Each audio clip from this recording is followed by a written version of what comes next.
Hey everybody, I'm Walter's Wallet, and if you're using the Uber card for dining, you're probably in the market for a new dining credit card. So in this video, we're going to take a look at some cards that are great replacements for dining since your Uber card is no longer a great option. But first, if you're new to this channel is all about credit cards, credit card rewards, and showing you how you can use your points and miles to travel for less. So that's something that interests you, consider subscribing and turn the bell notification on as well. Also, consider giving the video a thumbs up. It really does help the channel out. Now that the Uber credit card is out of many wallets, I got a few requests to look at some suitable replacement options for that Uber credit card. Now I did make this for cards with no annual fee or fees that were waived in the first year. And if you were using the Uber card, I'm going to make the assumption that you were earning cash back, so I'm looking more at cashback cards here. Also, there are a ton of cards on the market out there for dining, so this is definitely not an all-inclusive list, but here are some good options for you if you are looking to replace your Uber credit card. Now, starting off with the Capital One Saver card, and the Saver card might be the card that comes to everyone's mind since it has a $300 bonus and it earns 4% cash back on all dining purchases.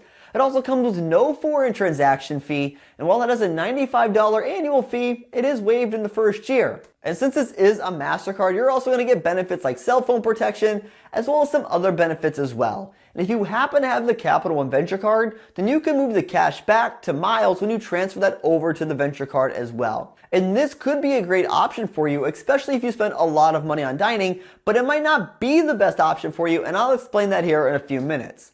Now we're going to take a look at the Saver One card. The Capital One Saver One card is the little brother to the Saver card because it only earns 3% cash back on dining and has a smaller bonus of $150 after spending $500 in the first 90 days. But the Saver One card has no annual fee and comes with no foreign transaction fees as well. And just like the Saver card, since it is a MasterCard, you get the benefits like cell phone protection, Postmates, and a few others as well. And what I like about the Saver One card is that you do get quite a few benefits and it has no annual fee. Now let's take a look at the Wells Fargo Propel card. The Propel card is the one card I see people thinking takes the lead when it comes to replacing the Uber card in many people's wallets, and it is a really good credit card. Now it comes with a 30,000 point bonus after you spend $3,000 in the first 90 days, has no annual fee, and has no foreign transaction fees.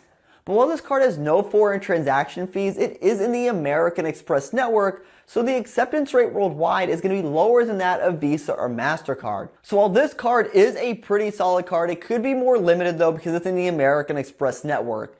And this card becomes even more valuable when you stack it with the Wells Fargo Visa Signature card. But this card has a lot of great categories and be a good card for someone looking for a minimal card setup. Now let's take a look at the Navy Federal Credit Union More Rewards credit card. And the Navy Federal Credit Union actually has some pretty solid credit cards, and the More Rewards card is a pretty solid card as well. And this card comes with a 30,000 point bonus worth $300 after you spend $3,000 in the first 90 days. And the More Rewards card earns triple points back on restaurants and has no annual fee and no foreign transaction fee. In addition to dining, it has pretty solid earning rates for other categories as well. But similarly to the Propel credit card, it runs on the American Express network and has a lower worldwide acceptance rate. And unfortunately, I do think this is a negative, but this card could be a good complement to the flagship reward credit card if you're looking for a simple setup. Now let's talk about the Marvel credit card. The Marvel card isn't widely talked about, but could be a decent option for your dining needs. Now it is issued by Synchrony Bank, and Synchrony has a lot of store credit cards that they offer as well. And the Marvel card comes with a $25 statement credit after your first purchase, and this definitely is not a great bonus, but if you're looking for a card that's not from a bank named Citi, Chase, American Express, or any other big bank, then I guess this could be a decent option for you. And this card earns 3% cash back on dining, and it comes with no annual fee. Unfortunately though, it does have a 3% foreign transaction fee, so while the earning rates are as good as others on this list, if you're someone who travels internationally, this card won't be that useful to you. Now let's talk about the TD Bank Cash Card. Now we don't usually hear much of anything from TD Bank, but they actually offer a pretty good dining card that could be a really good replacement for your Uber card. The TD Bank Cash Card is currently offering a $200 bonus after spending $500 in the first 90 days, and from a percentage standpoint, it is the best offer on this list. And this card earns 3% cash back on dining, and it comes with no annual fee and has no foreign transaction fees, which is great because this is a Visa signature card, so the acceptance rate around the world is going to be really, really good. Now let's take a look at the AARP credit card. Now since this is a card issued by Chase, it is subjected to their 524 rule. And the AARP card comes with a $100 bonus after you spend $500 in the first 90 days. And the AARP credit card earns 3% cash back on dining purchases, and it comes with no annual fee. But if you're someone who travels internationally, just like the Marvel card, this might not be the best option for you, since this card does come with a 3% foreign transaction fee. Now, most of the cards on this list are ones that earn 3% cash back, and for many of you, that might just be fine.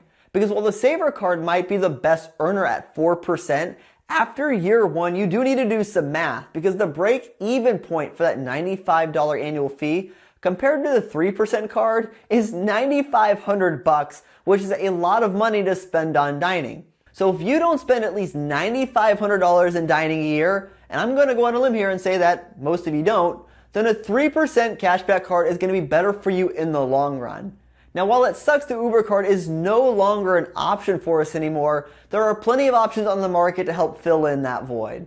So tell me, which card are you going to be using for dining now? Hey everyone, thanks for tuning in this video. If you want to help support the channel, a simple way would be use links on the website or in the description below. And until next time, safe travels and take care.